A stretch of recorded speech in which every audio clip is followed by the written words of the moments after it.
Hello, everyone, and welcome to our first GnWC weekly of the year. I am the Duke, and I am joined by my good buddy. I am Groot. That's all you got, I am Groot. really? That's all you're giving me? I am Groot. No, that's Angry Larry. He is not Vin Yeah. Diesel. He sounds a Angry lot Larry. like him. They sound a lot. They look a lot alike too. Did you say Vin Diesel? You meant Vin Vince Diesel. Russo, right? No, Vin Diesel.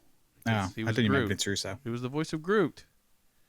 Was he really? I didn't even know that. Yeah, he. Yeah. There's no telling how many. Like, I will look it up one day instead of just not knowing the answer to this. But I'm sure he made multiple millions of dollars for saying, "Get this, 5 words in an entire movie." So I am, we are. yeah, I am and we are, right? Yeah. Yep, I am, we are, and Groot. Yeah. So See, I didn't know that. See, but I was learning about Albania today, capital, gross national product, and stuff like that, because I am going to be on Jeopardy in 2017. so you should And probably know how much. that probably was the information that I lost while trying to learn about Albania. But go ahead. Fantastic.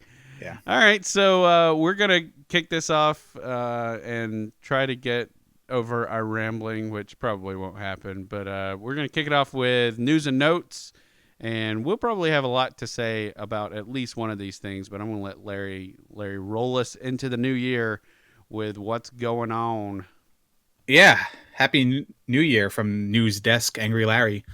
I've been out of the loop for a little while. I've been sick and, holidays and stuff like that. So tape shows and year-end recaps. So I haven't been like hitting the wrestling news hard. I wanted to save what I didn't watch to be like genuine. And also I didn't really watch a lot because of all the stuff I said before. But certainly the biggest news in the 2 weeks we took off for the holidays was that John Cena is hurt again. Not hurt again, as in he just came back from an injury, but he's hurt 6 to 8 months, Duke, for shoulder surgery. Yeah, he's like And IRL hurt and not kayfabe out of the yeah, picture like he was before. So but I don't, that's really weird. and it's really unknown to me where it happened or how it could have happened. Training seems to be the most logical reason from what I've been reading, the reports, Yeah. but nothing has said like he hurt his shoulder in this match or he hurt his shoulder doing this. So it's kind of weird because whenever they have an injury, they normally say what has happened.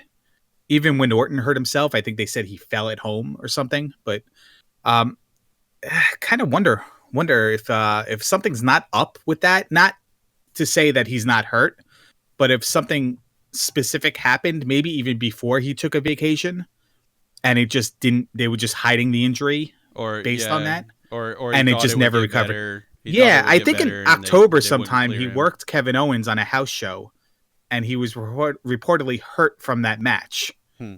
And I don't know what exactly he hurt. I think it was his leg, but maybe it was his shoulder, and maybe it's just lingering from there still. And then he put it to the test, and then it's just surgery time. But certainly we'll see what happens, and we'll talk a little bit more about the impact on WWE because of this injury in a little bit later in this podcast. But Jason Jordan, Chad Gable, they have a new tag team name, Duke, What do they got?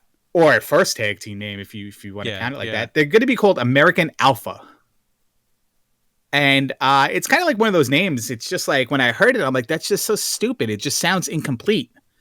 And then the more I look at it and I realize it's Gable and Jordan, I'm just like, you know what? Yeah, I like it. It's Yeah. cool. It Let's just fits go with them. it. It sounds pretty cool. Double A, American Alpha. Yeah, it fits. They're all about that them. alliterative Yeah. title. But also speaking of NXT, do you know NXT is recording a kids show now? No, I didn't realize that. Yeah, they're taped matches for an NXT kids show, and Izzy from Bailey Superfan fame was actually.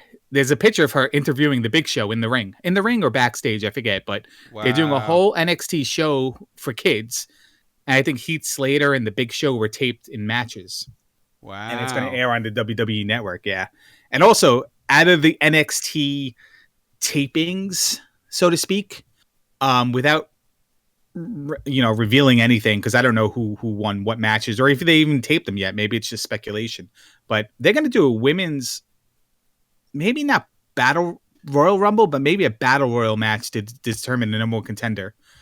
It's certainly another NXT is going to be the first to do something kind of thing.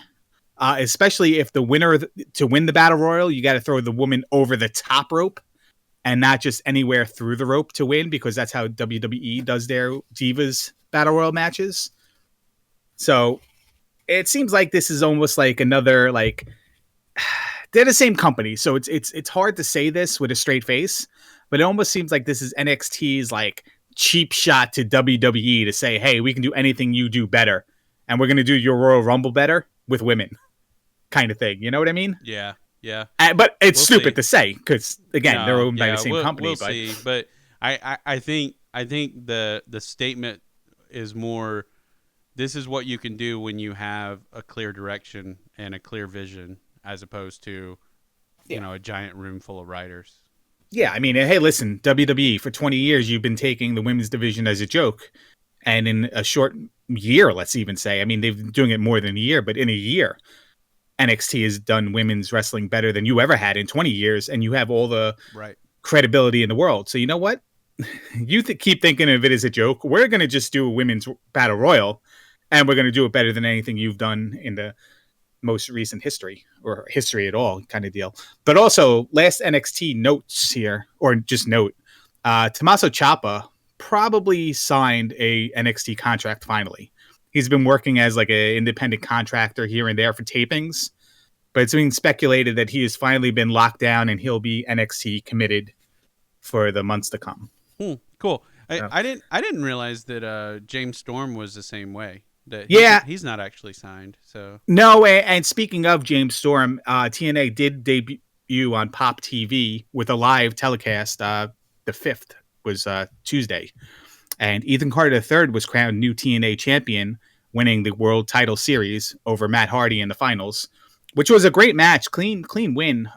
It was a good show, Duke. It was a really good show. I would recommend anybody who doesn't like TNA or who is soured on the product to watch it. Speaking of James give it a new Storm, shot. yeah, James Storm re-debuted with the company. Awesome Kong re-debuted with the company. Both who have since said they've retired from TNA and they're stepping away. James Storm was on NXT programming, like you said, but hasn't been used since November. So while I think that everyone who comes on NXT has a contract and is in their system, that certainly opened my eyes to proving me wrong. And then that they just bring in guys for tapings and they're not necessarily committed to WWE long term. I thought that was going to be the case with Storm, and I was excited for that. But you know what? He came back with Bobby Roode, and they're going to do Beer Money again, and that was fantastic. So good for them. It'd be good. But Duke, the TNA curse struck during that moment, Oh yeah. and the TNA curse to me is best described as TNA doing everything for the better of the wrestling fan, and then something happening that totally screws them, like Hernandez still being under contract to Lucha Underground, so you lose several weeks of TV tapings because of his involvement that you can't show on TV. And who's that other person that happened? It happened to somebody else too, but Bram getting arrested. So like on TV, you're really pushing this guy to the forefront because of the TV tapings, and in reality, he was arrested for hitting his girlfriend. Yeah. So those are the TNA curse kind of things. Now, what happened here was after a match between Bobby Roode and Bram, Eric Young came out and started attacking Bobby Roode. But as Eric Young came out, you heard the like bottle tops popping off of a beer and dropping onto the table, like that cling noise, which is the opening sounds of Beer Money's theme. And then quickly it stopped. And then quickly they played someone else's theme. So right away, like any knowledgeable TNA fan hears that sound and you're thinking Beer Money. And then who comes out? It's James Storm. So moment ruined to anyone who's a big TNA fan because they played the wrong theme song when Eric Young came out. So there's your TNA curse of the week moment brought to you by Pop TV. God, that is just so And it was a that's live so show too, so frustrating. That's so like you can't frustrating. hide it. It's a live show, just like when they had, and they have these moments like, and TNA is known for this too. And listen, business wise, it's probably their best decision to do is when they have these like new lifelines and new debuts, like premiering on Spike TV or going head to head with Monday Night Raw. They try to bring out all the stops they can within their budget or over their budget, as the case may be. So they brought back Awesome Kong. They brought back James Storm. They debuted Maria Kanellis and Michael Bennett, as he's called the Miracle Michael Bennett, and that's great because I love Maria, Michael Bennett, the Kingdom, everything they've done in Ring of Honor and New Japan Pro Wrestling within the last year has been fantastic. But when they bring out all these stops, something goes wrong. Like when they had the live show that went head to head against WWE, I think it was in 2010. Jeff Hardy couldn't climb a cage and do his spot when he debuted. Like he was gassed. He couldn't get up the cage. It's like something always happens to TNA, and you kind of feel bad in a certain way because they are trying. It's just that some things are just far beyond their control that go bad. But They need I wish to them well. And again, they if need you to haven't, Yoda it up. Stop yeah, trying and only if do you it. haven't watched it, it's worth watching. There were solid wrestling matches on it. There were solid segments on it. Michael Bennett in the ring with the microphone and Maria on the ramp with the microphone was phenomenal. Uh, Best promo of the year so far in 2016. Not saying a lot, but it was fantastic and it was good. But speaking of the Kingdom, or more notably New Japan Pro Wrestling, Duke, Sure. and this is the probably the biggest news and notes item on the list that I know we can both get in discussion about. Yep. WWE may have bought the rights to the Bullet Club name. Oh, I think they've done more than that. I can't find anything that confirms anything long term, like Right. that's definitive. Half the stuff I read is like they may buy it. The other half I read is like it was a joke by ProWrestlingTees.com, and Finn Balor is embellishing it and stuff like that, and even so much as the Young Bucks, part of the Bullet Club, are even like teasing a name change because they wouldn't be part of the Bullet Club that would be in the WWE. Uh, what's your take on this? I mean, I have mine, but what do you feel about this as a WWE fan? Well, I mean, for one, getting those guys like so you're talking about the name. Well, I mean, they've listed, AJ Styles, Doc Gallows, Machine Gun, Carl Anderson. Carl Oh yeah, I guess Anderson, Machine. Yeah. and who's the fourth guy? Nakamura, but Yeah, he's not Bullet Nakamura. Club. Nakamura. Yeah, he's not Bullet Club, but they've listed those four guys, and they've had these Bullet Club things, and this has all been on WWE.com. This is like they've talked about them, which they've gotten very friendly with New Japan in general, but this is the first time where they go out and say, hey, these guys that by this name and this group name, yeah, we know about them, and there could be some contracts signed. I mean, they basically said that. It's just like, that it's reported that, or it's being reported that WWE has come to some sort of agreement with Bullet Club members, blah blah blah blah blah, and New Japan Pro Wrestling, blah blah blah, so on and so forth. So I don't know I don't know how. Yeah, I mean, we only know what we know, and nothing is fully confirmed yet. But of course, Balor, he's been going crazy with there's the thing with the guys over there saying, hey, we need some more Balor Club shirts, and then there's him on his Instagram standing at the door to the Performance Center in a Bullet Club shirt. So this is your NXT champion standing in a Bullet Club shirt at the Performance Center door, holding it open, looking at his watch, saying they should be here by now, or I thought they would be here by now. So, I mean, all indications point to AJ Styles, and company being somewhere in WWE, whether it's NXT or main roster, or maybe a smattering of both. Who knows? Uh, Now, I that's just what I get from it, but we right. don't know I fully just yet. Googled Bullet Club WWE just because this is how Sure. you do research nowadays. Yeah, of course. And every other listing is like WWE pays for the rights to the Bullet Club. WWE retracts, abandons idea of buying Bullet Club. WWE has retained the rights of the Bullet Club. WWE has no business signing Nakamura in the Bullet Club. So like even like everything spanning 2 days to 10 hours ago to 3 hours ago, it's just like there's nothing like definitive that says, hey, this happened. Yeah. Everything's rumors, or everything's rumors, or everything's like rumors on confirmations that it did or did not happen. So Right.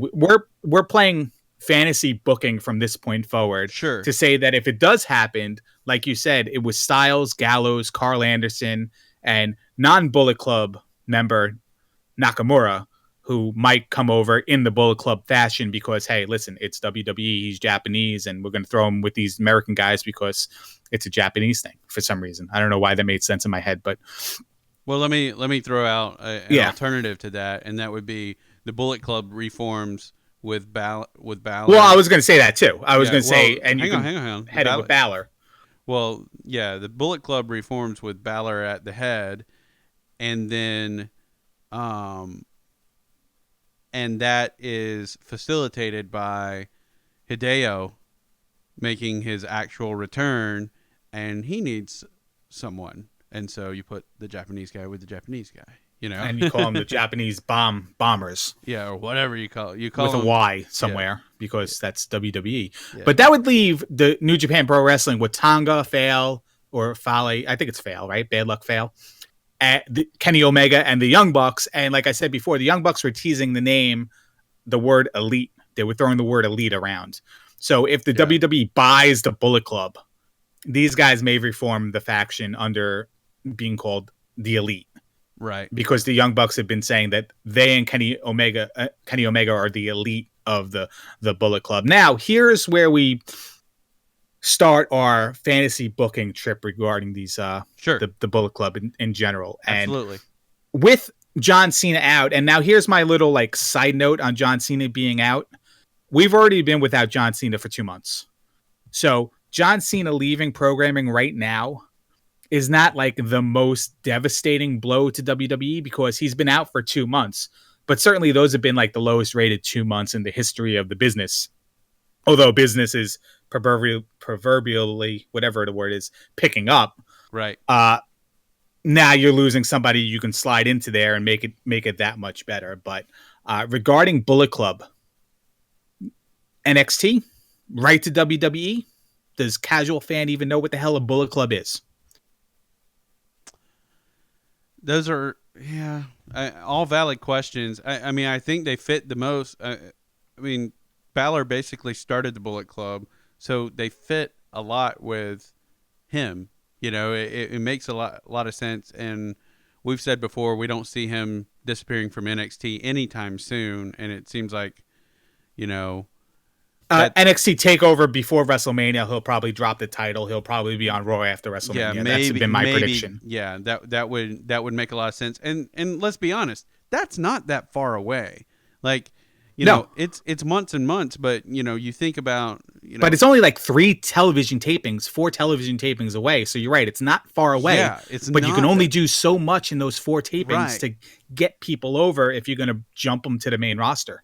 Yeah, yeah, no, that's true. But I mean, I really think so. Here's my fantasy booking would be they show up at NXT as the Bullet Club, and maybe they're like, for some reason Finn's back up, or maybe some transition to a heel role for him. I don't know. I don't know that that's happening for him now or not, because I thought that was happening with the Joe story, but then, you know, Joe stayed in the heel role very firmly through that story. So I don't know, but I don't know if they're there to facilitate house shows and then occasionally be there for storyline stuff.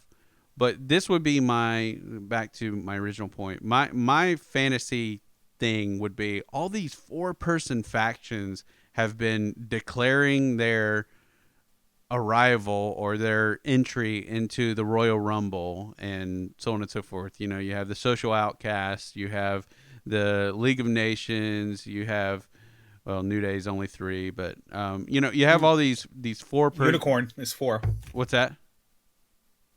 The unicorn is 4. The unicorn, right?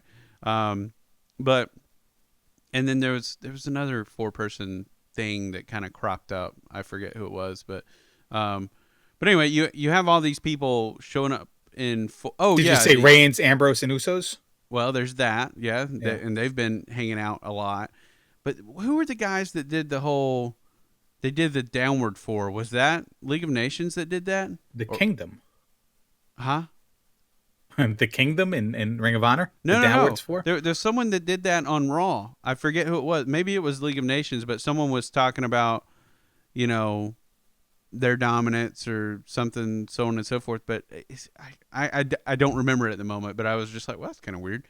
But everyone's making these 4-person factions. So that being, and you know, we're going into Royal Rumble and all that stuff. So that being said, I think it would be interesting if the week before Royal Rumble on NXT TV, the Bullet Club arrives in NXT.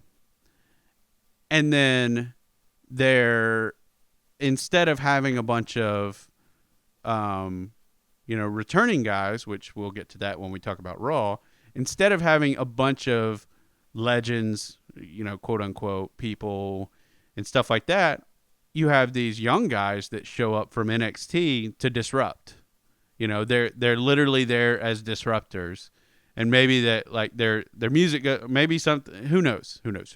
So I think it's too soon because contractual obligations and the way the TV tapings work before it happens. Yeah, well, I think it's probably too soon, but certainly it'd be fun. It would be if fun. It happened. Well, yeah.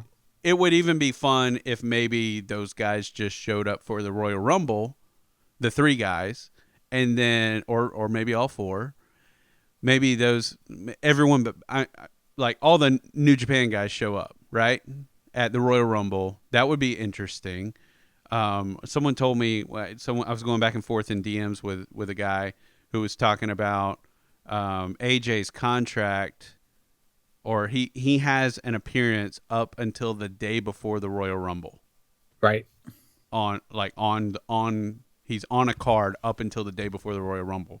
So technically, it seems from a public viewing, he could show up at the Royal Rumble, unless he's in Japan, he's got to take the flight all the way to wherever it is. And no, he's gonna be in stateside. Okay. Yeah, he's gonna be around Atlanta. Okay. Yeah. So I might get mugged then. Yeah. No, don't say that. All right, so let me. But anyway, I don't wish it upon him, but I'm just saying, everyone in Atlanta. It would be interesting if the guys show up at the Royal Rumble, and then you could have them on NXT TV, you know, in a couple weeks, you know, backing up. Like all they do is show up to disrupt, and they disappear, and people are like, "Well, where'd they go?" And then Cole or the new guy on I forget his name on Mauro Ranallo. Yeah. Or they say, hey, you've been wondering where these New Japan guys went? Check out NXT next week. I mean, talk about a great promo, right? So yeah. So anyway, well, here we go. Here's what I see. That's what I think would be cool. Yeah, here's my cool rendition of this stuff, and let's forget about the Royal Rumble, okay? Because let's not rush anything. We don't know where they're going to be or whatever. But that's completely reasonable. But this has to happen when. What the hell is his name? Oh, Finn Balor is still in NXT. Wow, I had a flake there for a second. All I could say was Devitt. I'm like, well, that's not his name he's using now. This has to happen when he's still with NXT and not on the main roster, and can't happen if he's splitting time either. If he does like a Kevin Owens thing or whatever. But how about we have like a regular NXT show as normal? We have a regular NXT taping as normal, and on that last taping, the last show on that taping, you have a main event that's It's Sami Zayn versus Finn Balor. Okay, it's Sami Zayn's rematch time. Okay. And the crowd's into it and everyone's into it. And all of a sudden, let's do something un NXT like, but let's do something that has been tried to be done before and almost always has bad results. Let's dim the lights. Let's have the lights go out during this championship match. Everyone's emotionally invested into it. There's already been false finishes and kickouts from finishers and stuff like that. The lights go out. Lights come up. Bullet Club's in the ring and they're just lighting Sami Zayn up. Now you got Balor's expression like, what are you guys doing here?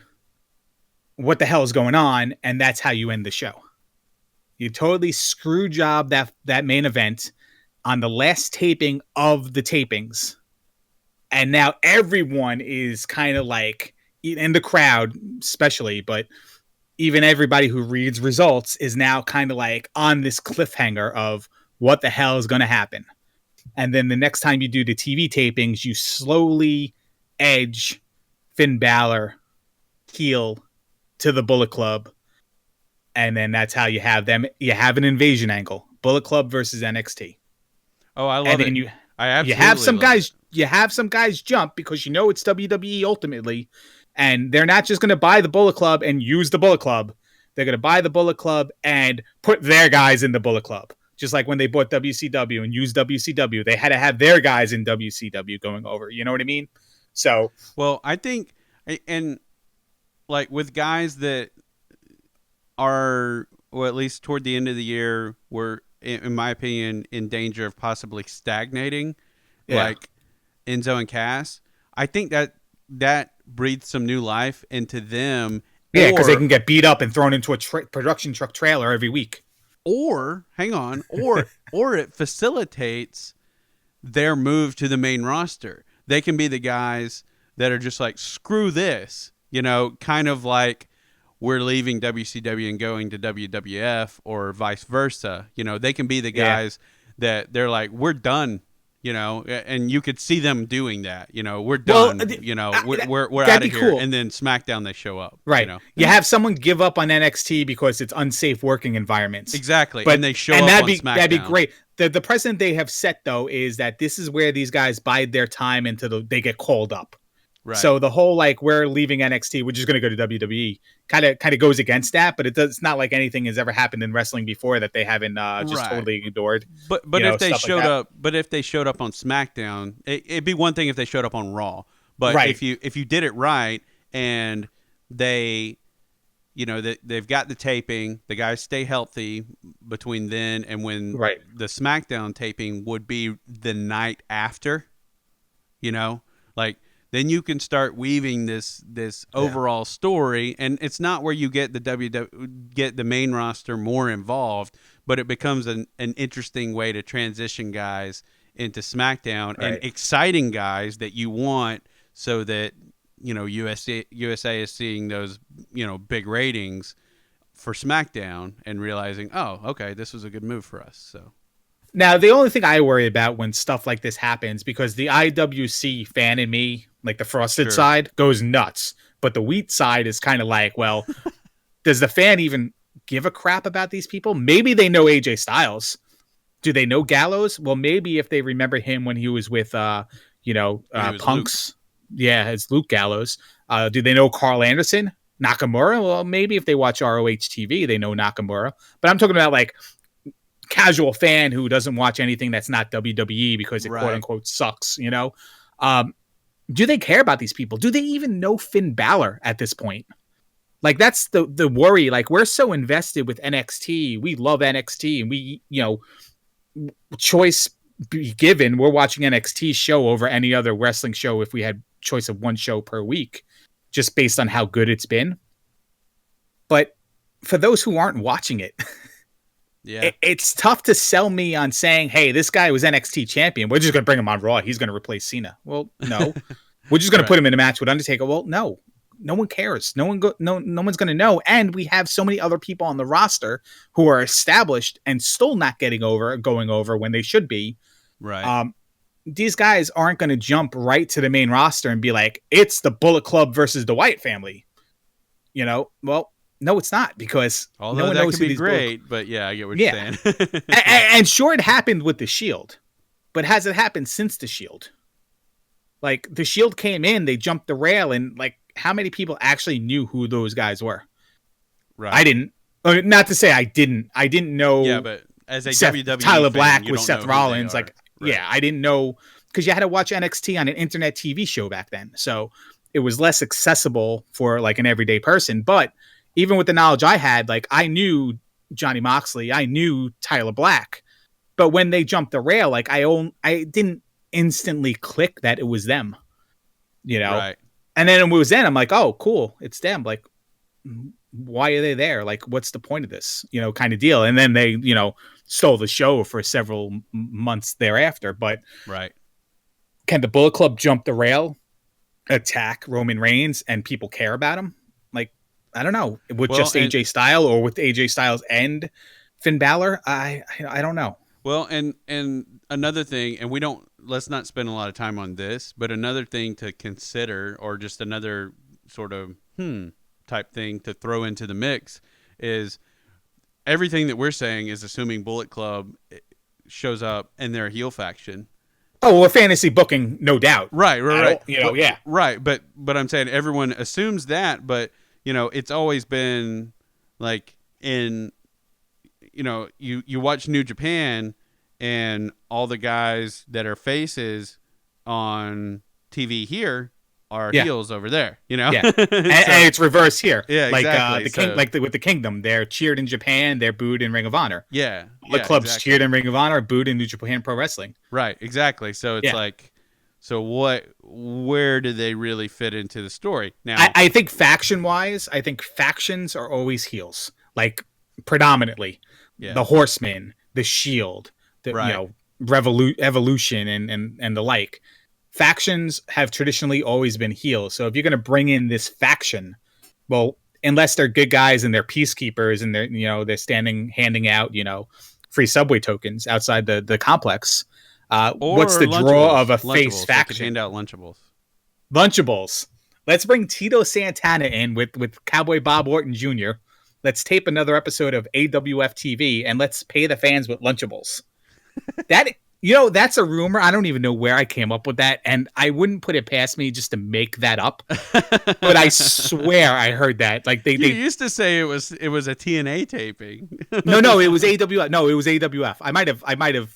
No, TNA taping is the fans in Orlando studios who just want to get out of the sun for like an hour. Right. Yeah. They come into the TNA production studio and just sit down and watch the TV. So, by the way, TNA was live, and it wasn't in Orlando. It was in Bethlehem, Pennsylvania, in a real arena. Not huge arena, but a decent size arena. And there were fans and wrestling fans there, and it was fun to watch. Cool. If I didn't say that before. Crazy. So it makes a show. But moving on from the Bullet Club, because we can debate we can talk about antics of that all night. But similar airy to it. Similarly. Yeah, similar. It's a hard word. Yeah. It is a very hard word, man. WWE is desperate right now, I feel. With McMahon being on TV, and of course Brock Lesnar was going to come back, and he's coming back on Raw this week. And with them announcing The Rock's going to be at WrestleMania, that really shocked us, because it didn't really shock us. I mean, it's not something that we didn't expect, because it's The Rock and it's WrestleMania. Right. But all reports were that he wasn't going to make this WrestleMania due to other obligations. That he had, things that are going to pay him a lot more than WrestleMania WrestleMania will. And he can't risk being hurt and stuff like that if anything happens. But WWE seems to be in desperate times with the ratings and the injuries, and they seem to be going to the well, so to speak. Now, what do you do when you go to the well? Well, you create other ways to keep the fans' interest. And Vince McMahon did this with the heavyweight title, and he declared it on the line in the Royal Rumble match. So it will be Roman Reigns, one against all, against 29 other people, with the winner, for the first time ever, winning the title from somebody who had the title going into the match. In 1992, I think it was. Or retaining, Ric Flair won the title in a Royal Rumble match, but it was vacated. This is the first time it's someone's going to be a champion going into the match who can thereafter lose it to somebody else. Now, this is a huge disappointment to me, Duke, and here's why. This pay-per-view is one of my favorite pay-per-views of the year, if not just for the Royal Rumble match. We used to do things. We used to bet on the Royal Rumble.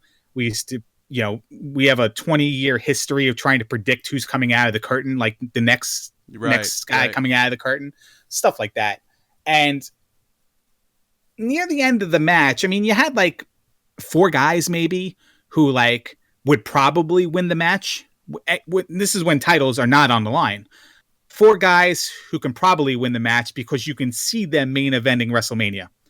Then there's like 3 guys who make you doubt that it might be possible for them to win the match. And then you got 23 other guys who had no chance at all.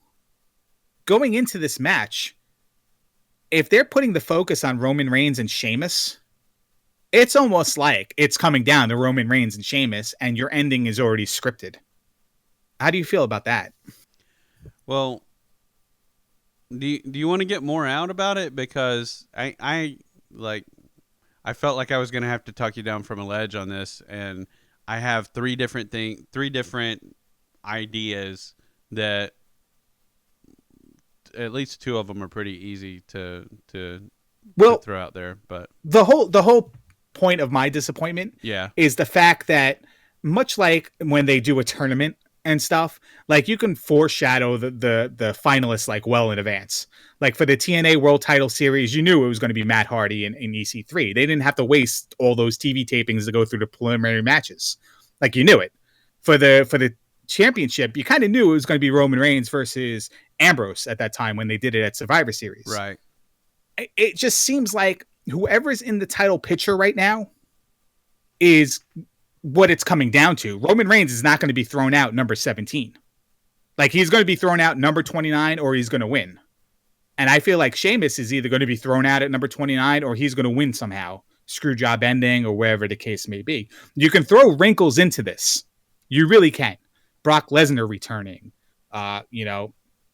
Vince McMahon declaring himself in the Rumble. Stuff like that. Like you could throw the wrinkles there, but ultimately like Ziggler has no chance. Whereas if the title was not on the line, maybe Ziggler could have main evented WrestleMania. Probably not, but maybe he could have. You just take so much off the table and like so much is meaningless. And then watching Raw and watching Ziggler go after Miz and R-Truth argue with New Day and stuff like that. And everyone claiming they're going to win the Royal Rumble. It's like, well, why? Why are we doing this? Like, why am I wasting my time with this? That's how I feel right now. I completely understand where you're coming from. So let me throw out my scenarios, okay, real quick. So if Heath Slater wins, though, if Heath Slater wins the Royal Rumble, I mean, listen, we're going to look back on this and I'm going to be like, they got me.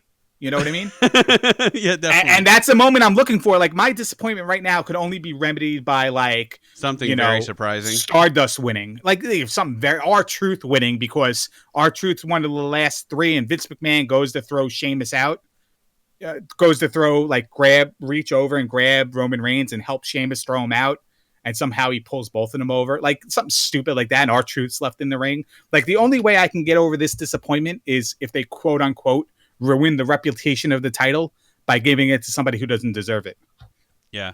So, well, let me throw out my one annoyance with the whole thing, super fast, and then I'll tell you my 3 scenarios, and I'll be as fast as I can. Okay. So my one annoyance is, so normally someone wins the Royal Rumble, and that's their ticket to the main event of WrestleMania. So someone wins the Royal Rumble now, they get the title. I guess that's still their ticket to the main event of WrestleMania. Someone in Chicago might disagree. Oh yeah, okay, gotcha. But still, who faces them? That still leaves a giant question mark, and so now that still has to be answered, and it's a weird story to tell at that point, in my opinion. So that's my beef with it. Okay, I don't necessarily have a beef with the title, because I don't think it's necessarily bad that they're trying new things. Okay, that's fair. However, because we always want them to try something new, and this is actually something new. Fair enough. But So here are the three things that I see. Judy Bagwell on the pole was a new thing. It doesn't mean it was good. This is not that. I'm just So saying. anyway, It kind of is. Anyway. So my three possible ways this plays out.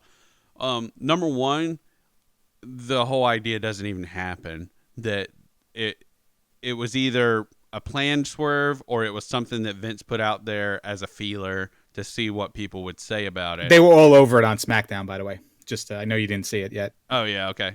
They were all over it. They were still, yeah, but you know, graphics and everything now. So as far as Vince is concerned, you know, Raw is the show. So Raw is where the story moves forward, right? So yeah, I could see them finding some way to get out of it if they basically, I'm just saying there's still time. There's still time for them to get out of it. So that's scenario one. Scenario two is Reigns, you know, I guess it's sort of four scenarios. Reigns retains in just a really lame fashion, which I don't think, like, I can't believe that they would do that I can't believe that they would have him win for a second year in a row after all the backlash last year. And after people, you know, they've done a really good job of getting him over now, but man, I think all that work goes down the toilet if he wins the Royal Rumble. I saw you say this on Twitter, I think. Maybe it wasn't you, but having him win for the second year in a row kind of invalidates everything they've kind of built with him for the last month. Exactly. Yeah. It invalidates invalidates an entire year of story because it was all about they rolled with it, you know, and people still hated on him, you know, for 9 months. People still hated on him. 10 months. People still hated on him. But they rolled with it, and they just kept going. And then they finally found that magic moment when you bring the chairman back, and nobody ever wants to see Vince win anything, you know? Yeah. So it's perfect. It's sort of like, it's universal, you know? It's kayfabe and non-kayfabe all at one time. So anyway. And he's a guy you love to hate. So exactly. when they do another love to really hate these 8 guys list, he's a real contender, not the crap they did on that countdown. Yeah, exactly. So, so I will say that's such a bad. There's no way that comes out good. There's just no way that comes out good. So no. On to my second scenario. My second scenario is that, it's not Sheamus. It's Triple H. Okay. Because fair enough. That works. And that sets up your main event at WrestleMania. So yeah. So listen, because of this, I overlooked the fact that Triple H was involved, because as soon as Triple H involved himself at TLC, I'm like, well, there's your Royal Rumble main event. There's your next there's your main event. It's right, but they've Triple H it, versus and that was Raw. I'm sorry, it was Triple H versus Roman Reigns. Yeah. So I forgot about Triple H already. Good job on WWE for doing that. And I think that's very intentional. Like, I think that's extremely intentional. And I hang on, because you probably can't hear me right now. I'll just cut. No, this keep out. talking. Okay. I hear. All right, cool. But I'll cut that out. Anyway, you don't have to cut it out because your audio will come out good. Fair enough. But I have to cut out all this talking about cutting out. But we'll see if I actually do. Anywho, I really feel like they already planted the seed for this with the Stephanie thing on Raw. Right. And I'm like, oh, it's coming. And then they did the championship, and I'm like, oh, it's coming. So when Stephanie was thrown into the ring by Vince being knocked out of the ring, which was an interesting sequence and I thought pretty creative, that's where JBL said, "Oh, Roman, you just screwed up. You let your temper get." And it was very, like, he sounded very grim and very serious. It wasn't JBL's normal, "He's such a hothead. Oh, he's just such a hothead." It wasn't that. It was immediate tone change, and it was like everyone was like in like they weren't, but they were like in it was as though they were in stunned silence. That's what I'm trying to say. Yeah. Sorry, that Yeah. took a little while to get out. So it was as though they were in stunned silence, and their tone changed, and they were all on the same page of, yeah, that's something you just don't do, right? Right. And they didn't bring up Triple H. They still didn't bring him up. Right. So And Vince is going to bring him in, like, by the way, the 30th man in the Royal Rumble is, and then he's going to come out like the last Raw before the pay-per-view. no. See, I think the best way you do it is Surprise. you just keep replaying all this stuff. Yeah, it doesn't get the people to subscribe if they don't know he's in the match. I think you just keep playing it up. And You keep playing that's up all yeah. the attacks on Vince's family is how it keeps getting presented. You have Stephanie come out and present it that way. You have Vince come out in a neck brace or something like that. You know, just kind of do some of the dumb old stuff, but stuff that will work for this story. And I get what you're saying. Yeah, if you don't announce it, people aren't aware of it and they won't buy it. Quote I unquote. don't know, but see, but you've got Jericho, and you had Jericho come out and announce it, and I think Jericho is part of this plan. I think You make people buy based on Jericho nostalgia. You give and people then they get a reason Triple to H. buy in. You give people a reason to buy in, and you're misdirecting. Once again, you're misdirecting. I mean, I love Jericho the comes out misdirection. and gives his Misdirection's great yeah, of it. yeah, but you're misdirecting again, and everyone's there like to see what Jericho does. No one expects him to win, but they expect him to possibly create a feud with someone or something like that during the match, and that probably becomes the story for a little bit, and from there, once he's out, it's like, well, what's the story of the match now? And then, behold, the King of Kings. You know, it's just like, holy freaking crap. This guy has a reason to be pissed. You know, Roman Reigns comes in at number 12. Sheamus comes in at 29. Triple H comes in at 30. something like that. Yeah. Yeah. Sounds good. Yeah. And it's, you know, Reigns doesn't break any records.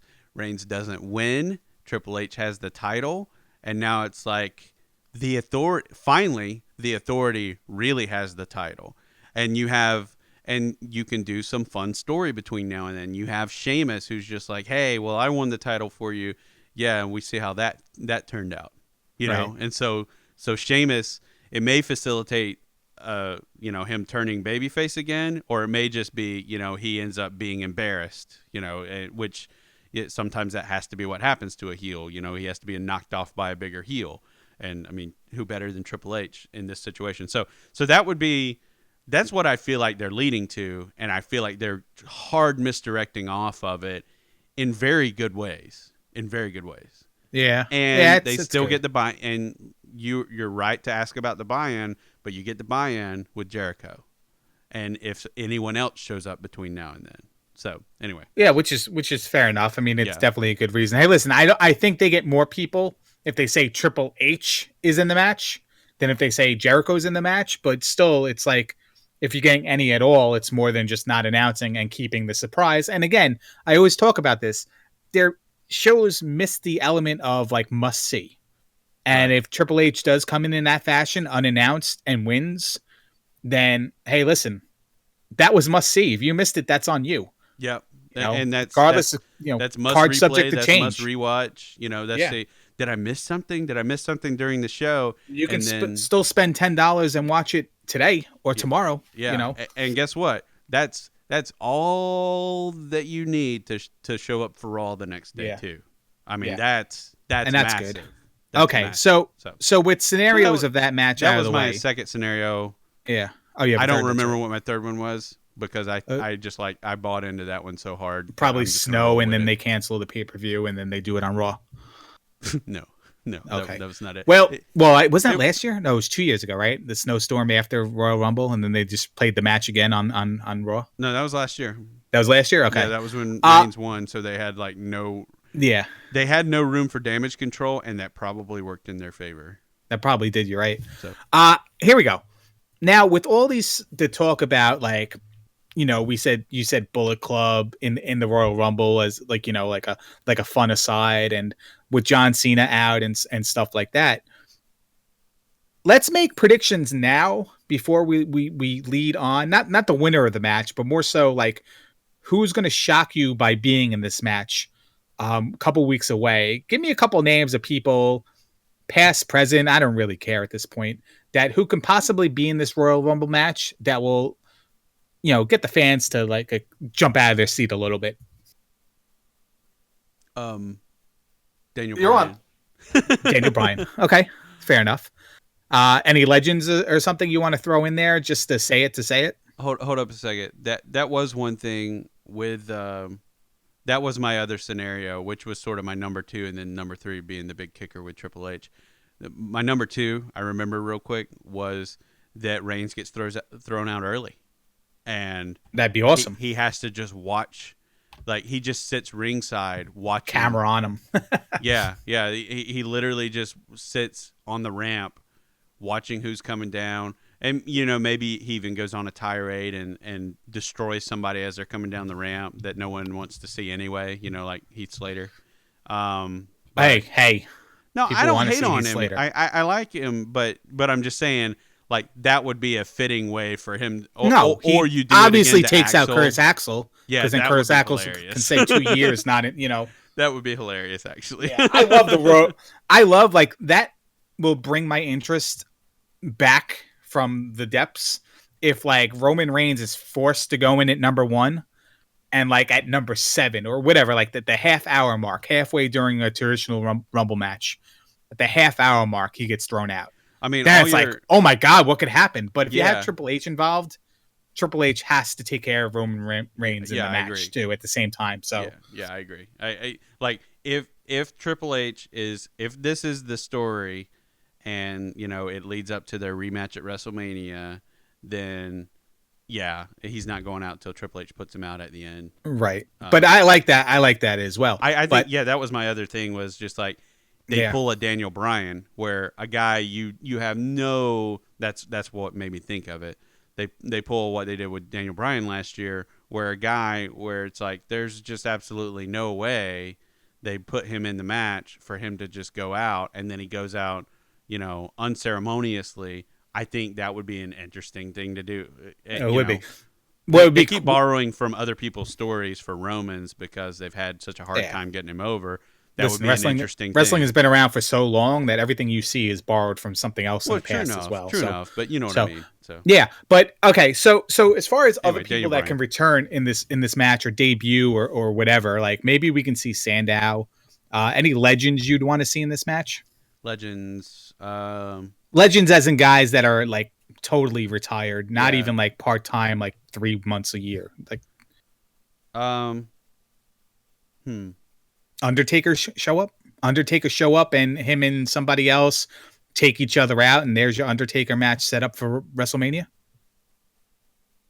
Yeah, I mean that could be a thing where they we'll talk about on to the back or something like that. So, and on our Royal Rumble review show, like preview show, we'll talk more about Undertaker and more surprise and prediction kind of things too. But certainly, like Steve Blackman can show up. It's in Orlando, so why wouldn't he? And why wouldn't he? That's what I'm saying. Why wouldn't he show up every week, every month, every year for this? Every day. Why doesn't he show up every day in the Performance Center? I would if I was him. If they're in Orlando, you know that, right? Yeah. Royal Rumble? Yeah. If WWE... Do we get the young guys? Do we get NXT in? I say no. I say, like, Royal Rumble is not the place for NXT guys. Maybe if they want to throw one person in there, fine. But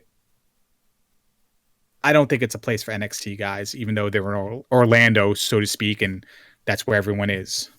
I think... So, let me throw out... You wanted a legend? I got one for you. Possibly two.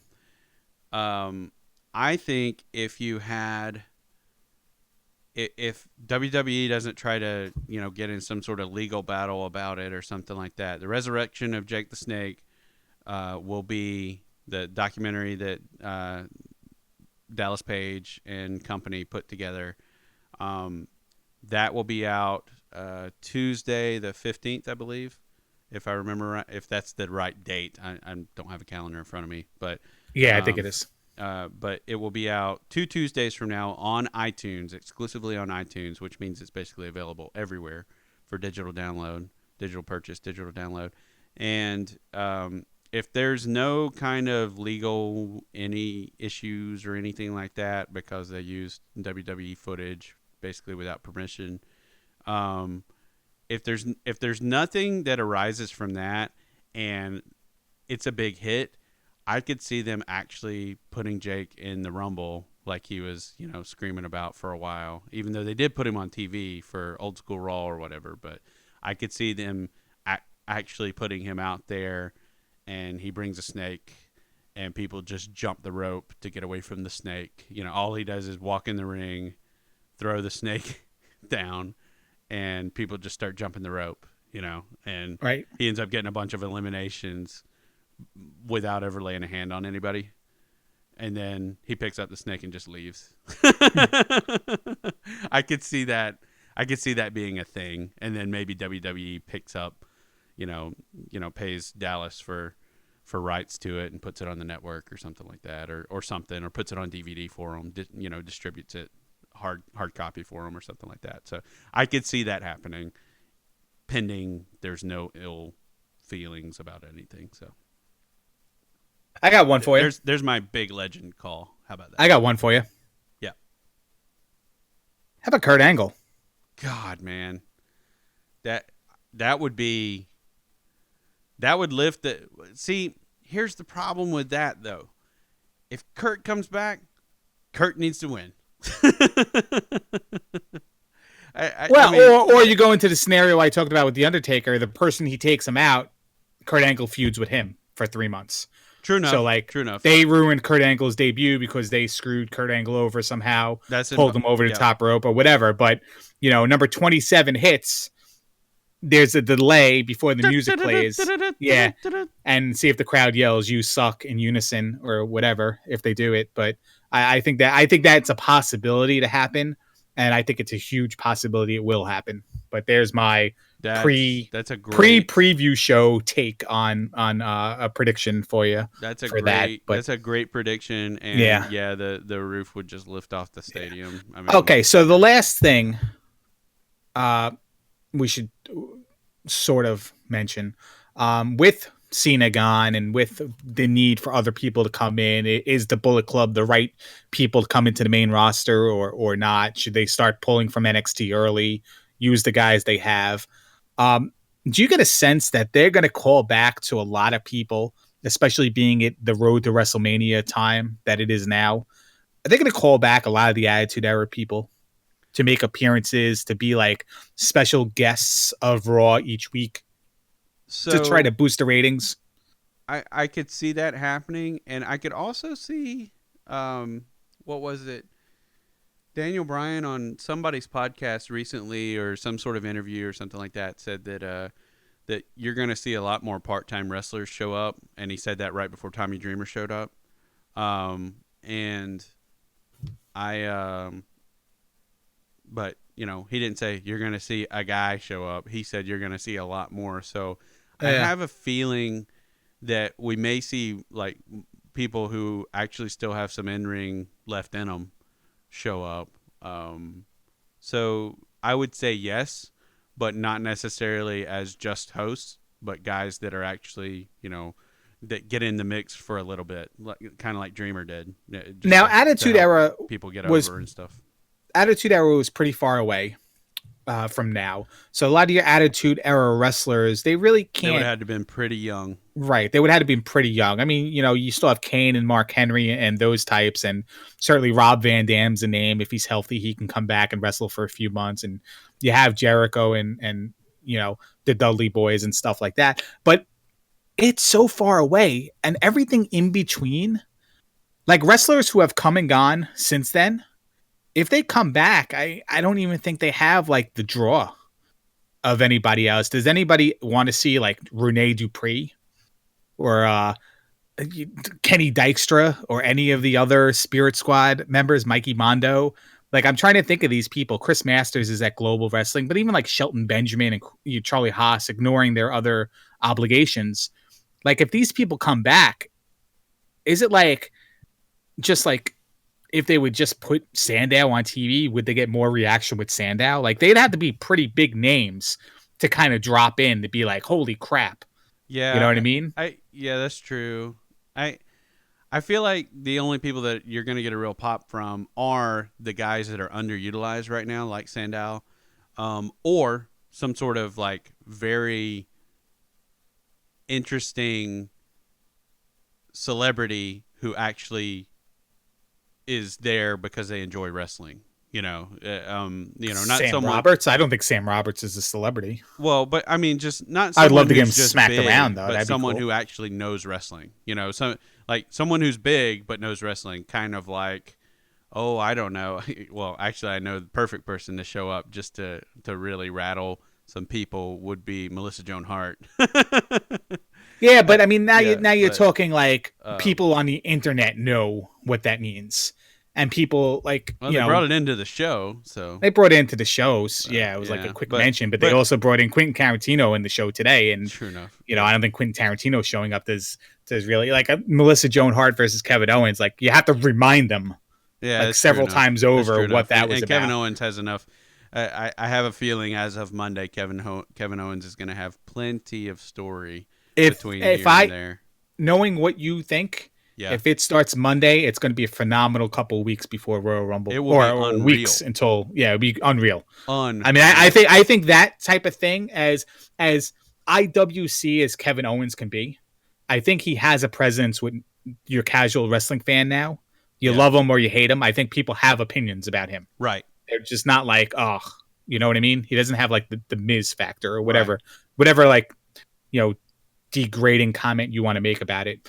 He doesn't have that. He has like an it factor, kind of. People like him, people like to hate him, something like that. Yep. And I think that if that happens, it will blow up. And I think that like it may even take focus off of a title match, even Well, though it won't take a spot over the title match. I one think it thing could. that I want to, one thing I'd like to call back to, speaking of Kevin Owens and him being elevated by, uh, you know, a, a huge feud or something like that that maybe goes all the way to WrestleMania. Um, One thing that I'd like to call back to concerning him and what you said about people having an opinion about him, I'll tell you what, one of the biggest pops we've seen in months, one of the biggest crowd reactions was when there was the the whatever it's called, not a fatal four way, but just the 4-man match um, before Survivor Series, where you had the four semifinalists wrestling each other. Um, that was when everyone was cleared out, and it was Reigns and Owens staring each other down. That's one of the biggest crowd reactions I've heard in the past year. Yeah. And I don't know if it's just there were a lot of Kevin Owens fans there, or if people are like, hey, these guys haven't actually wrestled. And one's a guy that everyone knows, loves, hates, whatever, people have an opinion on. And one's the guy that the company keeps pushing.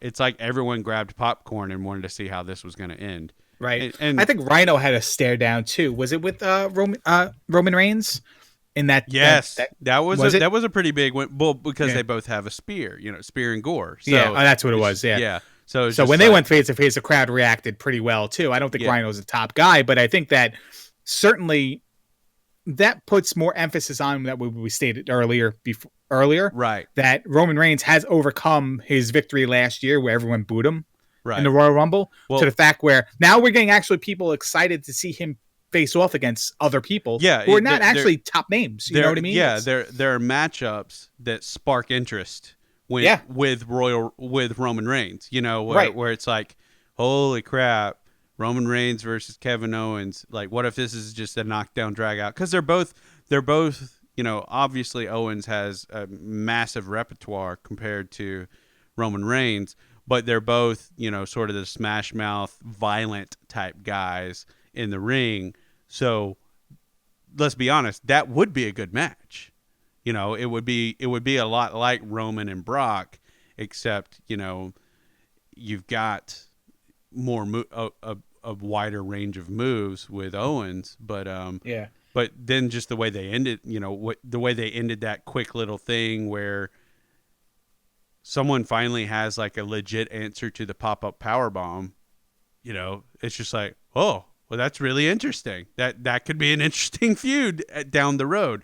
So I say all that to say that Big Pop, who Kevin Owens is, what he may be going into here soon, I could see he and Roman running a program for a while after that as kind of your top guys, like being, and Right. it being extremely legitimate, extremely entertaining, and who knows what happens out of that if that finally becomes the Reigns heel turn, because that could easily facilitate that, but I don't know, but that's talking way down the road. But anyway, so you got me thinking about that. Sorry. Well, I mean, we are talking way down the road because we're talking about what WWE needs to do now with all these guys Sure. hurt and bringing people to the forefront and stuff like that. And But and I really think, and I truly believe, and we'll end it kind of on this note,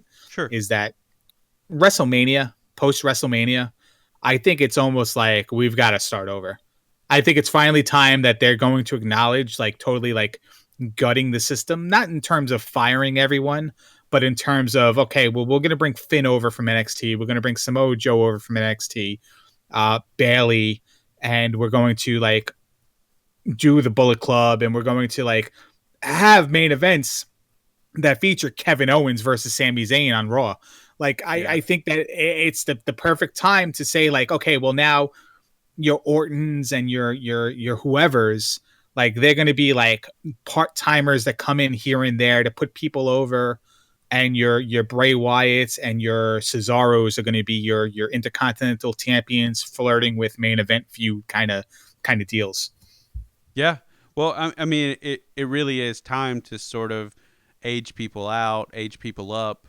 I mean, it's Or to learn a lesson from all these people getting hurt and saying, okay, well, now we got to take our top talent right. and kind of stagger them over the course of the year Right. and bring them in months at a time, overlapping, so that if one goes out, we have somebody else who can come back in and then kind of.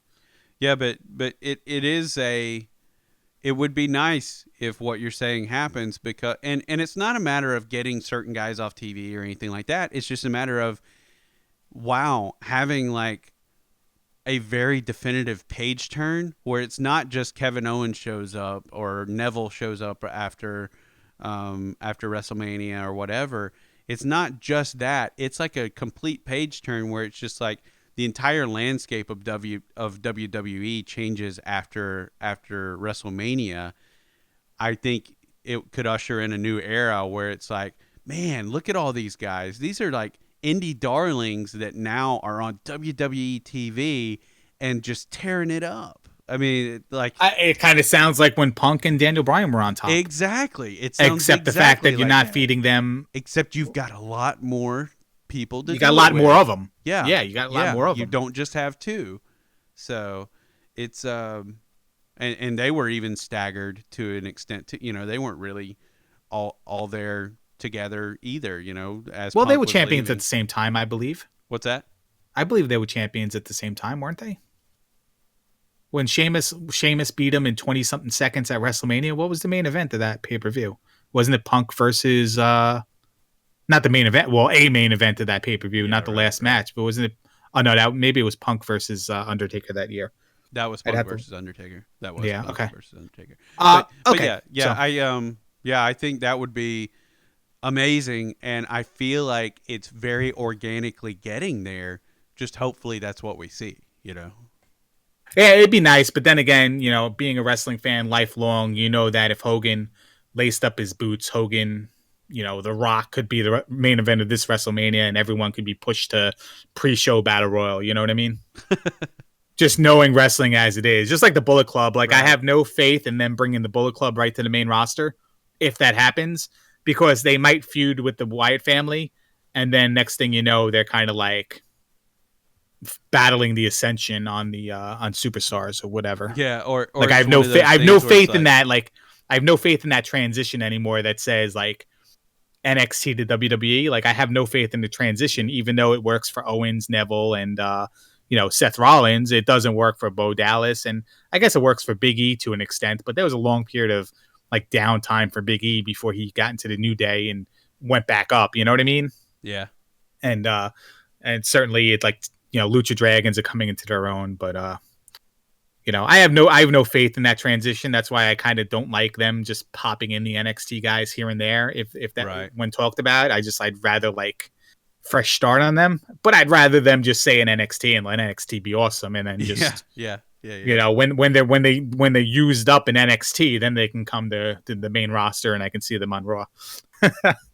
but that's about it, man. Yeah, yeah, I think that'll do us. We that's where we feel like things are going, or where we'd like to see things go. Obviously, if you're watching, listening, whatever you're doing, you know, if you're watching, you're not seeing a lot, but you're hearing a lot of awesome stuff. So if you're listening, then feel free to drop us a comment on Twitter or right here on the video, and just let us know your thoughts, where you're thinking things are going. If you like our ideas, if you hate our ideas, if you think some tweaks need to happen here and there. But yeah, subscribe, follow what we're doing on Twitter and other social media. Basically, if you find us on Twitter, which you see it on the screen right now, if you find us on Twitter, you can find wherever we're doing anything else. So just hit us up there, and we will be happy to discuss anything you want to, pretty much, as long as it's, useful, I guess. So this is probably the worst outro I've ever done, so I'm just going to kill it. Later. Get off my computer.